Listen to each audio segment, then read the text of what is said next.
Hey there! Today I'm going to talk about basic music theory and the C major scale. This is a beginner's lesson. This lesson is geared more towards people that have never played piano or any other instrument, or just want to know what makes it work, why the black keys are black, why the white keys are white, and how to put together a major scale. I hope it helps you out. So let's get started. So first, if you look over the piano, you'll notice you've got white keys and you've got black keys. The distance between every key, regardless of whether it's white or black, if you're going to go to the next key to the right or to the left, you've got a half step, which they also call a semitone. So between this note and this one is a half step. Now you might think that that's one step because you're only moving to the next note one over, but it's actually considered a half step. So from here to here, you've got a half step. From here to here, you've got a half step. From these two white keys, you've also got a half step. These gaps here are very important, and I'll explain why in a little bit. So that's one important thing to realize and remember.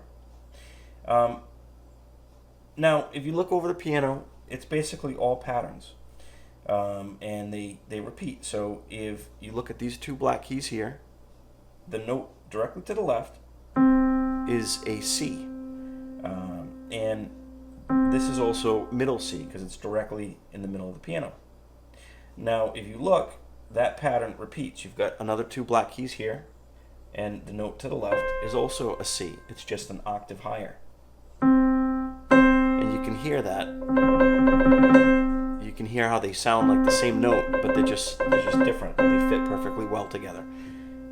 You've got a C here, you've got a C here, you've got one up here, and then there's a few down that way that you can't see. Okay, so the C major scale is very familiar to people. It's like do, re, mi. You should know the sound of it when you hear it.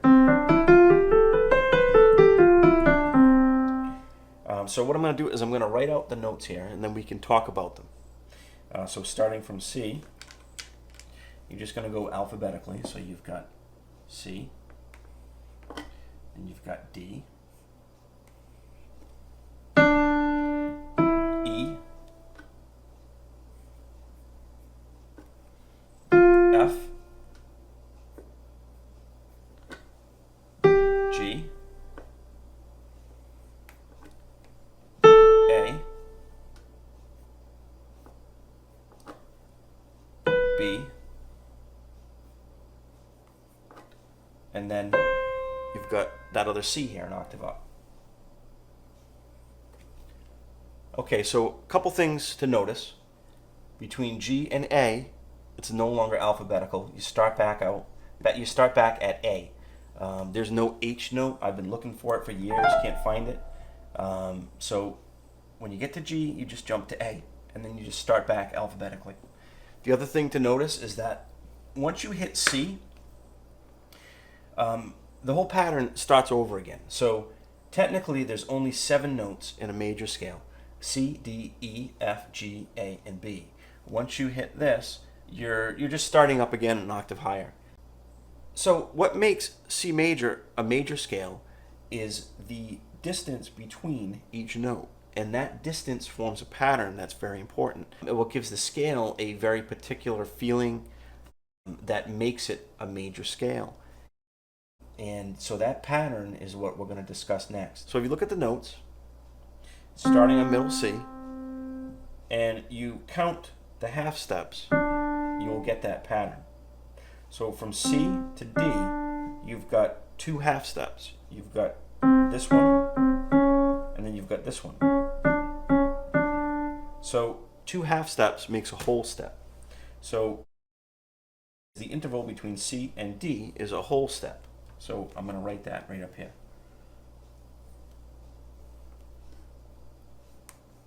I'll use W for whole.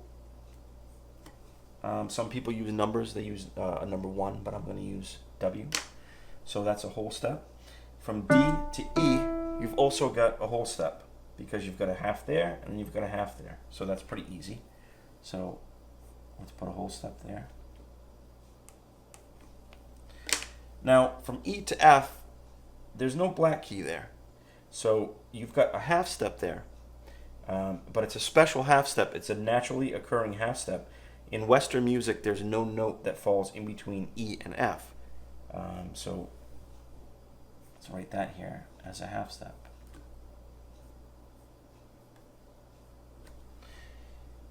F to G, you've got a whole step. From G to A, you've got a whole step. From A to B, you've got a whole step. And from B to C, you've got another naturally occurring half step.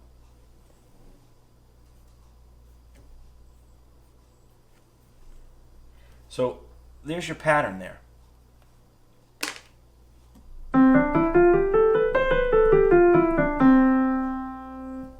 The easiest way to remember this is to just remember that there's a whole step between every interval in a major scale, except in two places. And those two places are where in C major you've got that naturally occurring half step right here between E and F, and right here between B and C. So to memorize this, all you really need to remember are those two intervals. You just remember that you've got that half step between E and F and the half step between B and C, and you've got it down. If you ever were to forget this, the easiest thing to do is just look at the piano. And if you remember that all the white keys are in C major, then just by looking at it, you can visually see that pattern. So if you forgot this and you came back and looked at the piano, you could work all this out on your own just by looking at the distance and noticing that it looks like there's something missing right here. And that missing thing is important. That's where the naturally occurring half steps are. So what you can also do is assign numbers to these notes. So starting at 1, because that's the first note in the C major scale, we'll just give them numbers.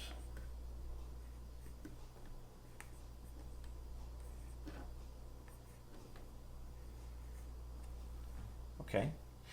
Now, you'll notice if you just think about this solely on the numbers alone, you could just completely forget about the letters for a bit and just think of this as being the first note in the pattern.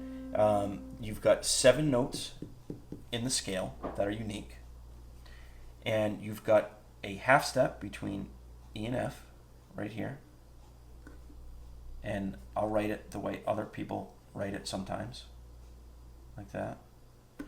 And you've got a half step right here. And if you remember those half steps, all these other steps are whole steps, right? And there's your pattern again.